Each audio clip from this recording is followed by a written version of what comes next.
Warning!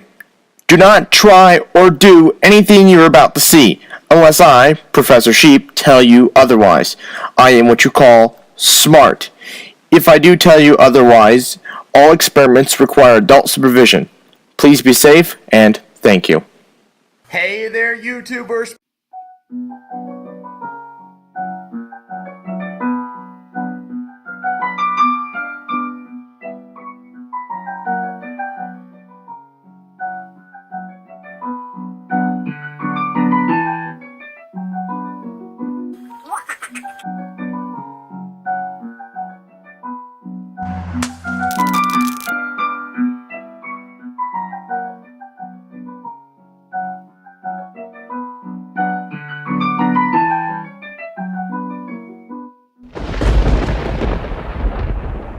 Professor Sheep here. Welcome to my new series, Draw an Experiment, or DAE, or how I will always pronounce it, so if you ever get confused, it's Draw an Experiment, or DAE. I will always pronounce it DAE.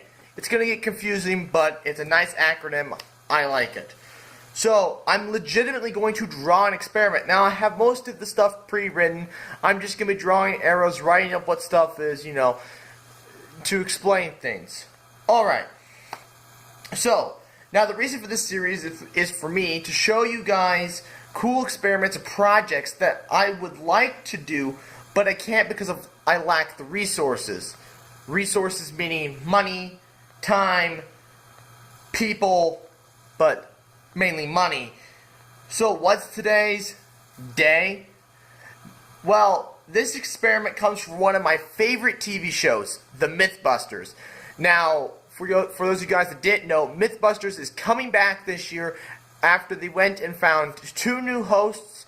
It's going to be on Science Channel, November 15th, and I'm not sponsored, but I wish I was. Anyways, back to what I was saying. The experiment was to see if you get a ping pong ball to travel fast enough to kill a person. Thus the title, Super Fast Ping Pong Ball. Okay, pretty self-explanatory. Now, sadly, the myth was busted. They said it wasn't going to kill a person. But I think I can do it better. So, they tried many different ways of getting a ping pong ball up to the correct speed. Now, what they started with was a 20-foot clear tube, standard ping pong ball. So, we'll just write a ball here. Your standard ping pong ball. The tube was completely removed of air, so they have a vacuum pump here. Vacuum pump. They sealed each end with packing tape, so this is standard packing tape, so tape. And then on this other end, this is where things get fun. Now, when they first tried it just with the tube and the packing tape, the ball went fast, but not fast enough. So they learned about something called a choke chamber. So if you don't know what a choke chamber is, let's just talk about what a choke is. So that's what this drawing up here is. This is a choke. So air comes in here and then gets released out here. Now these darker areas is to show you a cutaway. So inside, your air is going to come like this, and it's going to get restricted in a small area. When air gets restricted like that, it's going to come out the other end much faster. It's like how a nozzle on the end of a garden hose works. It restricts the volume of the flow. You get a smaller volume, but that volume is traveling much faster than it was before. So this is a intake, and this is outflow. So, what else do we have going on here? Well, so what would I change? Okay, so back to the choke chamber, as I was saying. Sorry about that. They put pressurized air behind it, and they put 300 psi in this air tank here. I'm going to change some stuff up. For one thing, I want to find the lightest and strongest ping pong ball possible, so that I can put, again, my second thing I'm going to change, as much pressure in this air tank as this ping pong ball can handle. Therefore, I get the most air, I get the air traveling the fastest it can possibly go. That's where they screwed up. This ping pong ball, they had it at 500 psi at one point. The ping pong ball blew apart. Then they tried 300 psi and it worked. Well, what if you get up higher psi and the ping pong ball stays together? Or what if they weren't using the right ping pong ball and you could find one that could work at 500 psi? Imagine how fast the ping pong ball could travel.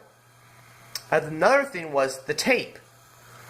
Are there better solutions than this tape? Are there better tapes, basically? Are there better seals that would break easier than this tape but still hold the vacuum? And then the valve. Now, in the episode, they mentioned that the valve has to be opened as quickly as possible, but they were using a normal standard valve that you use your hand to open. I'd switch it to an electric valve. That's what this stuff is over here. Whoopsie daisy. This is your standard PC. So you have your nice laptop. You have your electric valve here. So E valve.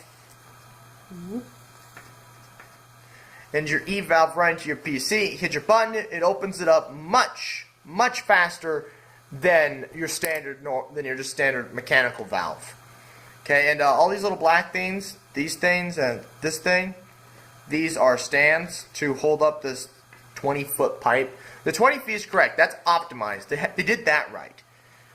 Now, I'm sure there are many other things you could change about this that would get the ping pong ball to travel faster.